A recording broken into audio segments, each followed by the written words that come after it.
Салам достор, биздин каналга жазылыңыздар. Башкалар көрсөтпөгөндү биз көрсөтөбүз.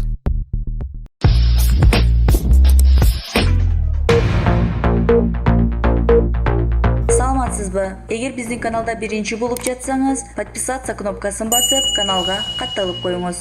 Мен Бабановду байланышпасам да колдоп атам, көрүп атасыңар. 1 жылдан бери кайра келишин укугу бар деп. Ал байланышкан бүгүнкү колдоодон улам ушундай суроо чыгарып.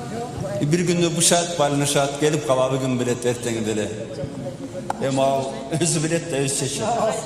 Не связывался, но я всегда говорил о том, что давно пора все эти дела, по которым вынесли заключение эксперты, что это надуманные дела.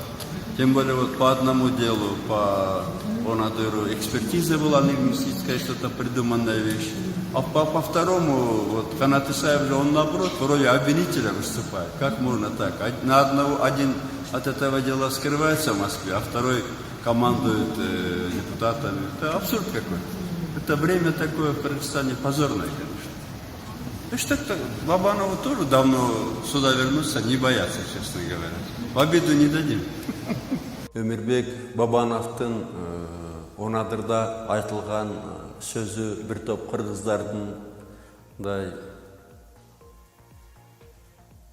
ачуусун келтирди, ачык айтканда. Бирок мындай да, эгерде эмоциясы жок карасак, биринчи экспертиза боюнча козголгон, эки улуттарды бөлүү, ушундай бир чакыруу айтылган деп козголгон. Бирок андан кийинки экспертизаларда, андан кийин да экспертизалар болду да, эксперттер чогулуп, андай болгон эмес. Бул чындыгында жөн эле эмоция менен айтылган сөздөр болгон деп башка экспертизаларда чыккан. Анын үстүнө мындай да, ошол эле Бабановду алсак, ал өзүнүн иши менен иш жүзүндө көрсөттү да, мындай эки элди кайраштырып, же Кыргызстанда бир ынтымакка доо келтирүү максаты болсо, мына шайлоодон кийин деле бир тополоңду баштаса болмок да, тополоң соколоңду. Ошондуктан ал иш жүзүндө көрсөттү, Кыргызстандын ынтымагы ал үчүн абдан ыйык нерсе экенин. Ошондуктан керек болсо ынтымак үчүн саясаттан да кетем деп туруп, депутаттык мандатын да өткөрүп берди. Но мне, конечно, нравятся политики, работающие системно. И мне нравятся политики, которые, я знаю, не будут воровать. Таких я несколько человек вижу. Я думаю, кого-то выдвинет, и, конечно, социал-демократическая партия, но есть и очень реальные кандидаты от других партий, работающие системно. Сейчас вот при слове оппозиция, вы сразу вспоминаете тех, кто лезет на забор, призывает к митингам и так далее. На самом деле, сегодня в парламенте создается вменяемая оппозиция. Там и Бабанов, и Төребаев очень системно работают. И один из них, я думаю, они оба пойдут кандидатами в президенты, не буду предрекать, пока у нас все быстро меняется. Я не удивлюсь, что если один из них станет и президентом. Бабанов, Исаев канатка иштер козголду. Эми Бабановдун Онадырдан сүйлөгөн сөзүн көрдүңөр, өзүңөр уктуңар. Аны мен сүйлөткөн жокмун, же башка бирөө сүйлөткөн жок.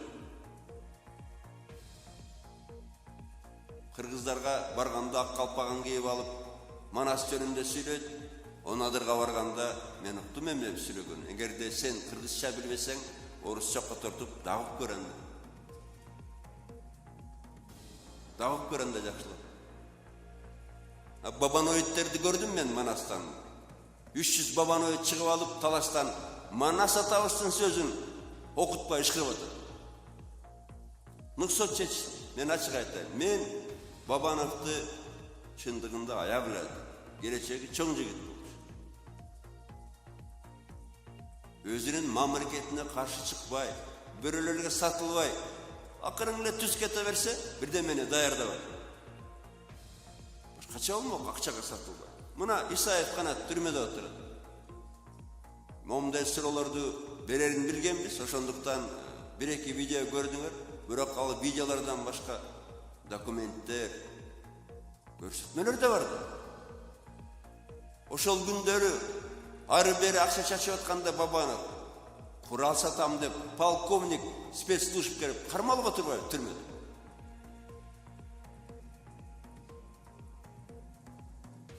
Полковники спецслужб не бывает в отставке, сатпай кетпейт. Келип курал сатам деп атат. И алам деген кишилер да Бабановдун акчасына акча таратып атат, алабыз деп сырлашып. Бизге ушундай керекпи? Же сагынып калдык ушундай күлөрдү.